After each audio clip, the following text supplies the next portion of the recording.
আসসালামু আলাইকুম বন্ধুরা, পজিটিভ ওয়ার্ল্ড থেকে ইশরাত জাহান ইসলামিক আলোচনায় আমরা এখন করব। নিশ্চয়ই জেনে রাখো, উপরে আল্লাহ আছেন। তিনি বড় ও মহান। আল্লাহ সব কিছু জানেন ও খবর রাখেন। তোমরা সবাই আল্লাহর গোলামি করো।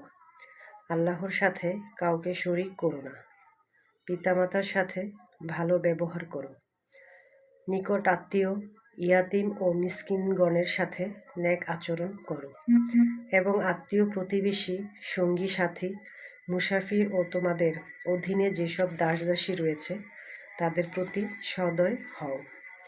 নিশ্চয়ই জেনে রাখো যে আল্লাহ এমন লোককে পছন্দ করেন না যে বড় হওয়ার গৌরব করে ও অহংকার করে। এমনকি ওইসব লোককে আল্লাহ পছন্দ করেন না যারা কৃপণতা করে এবং অন্যকে কৃপণতার আদেশ দেয়, এবং আল্লাহ দয়া করে যা কিছু দান করেছেন তা লুকিয়ে রাখে। এরকম নিয়ামত অস্বীকারীদের জন্য আমি অপমানজনক আযাব ঠিক করে রেখেছি। আর ওইসব লোকও আল্লাহর নিকট পছন্দনীয় নয় যারা নিজেদের টাকা পয়সা শুধু মানুষকে দেখানোর জন্য খরচ করে। এরা আসলে আল্লাহর উপর ঈমান রাখে না।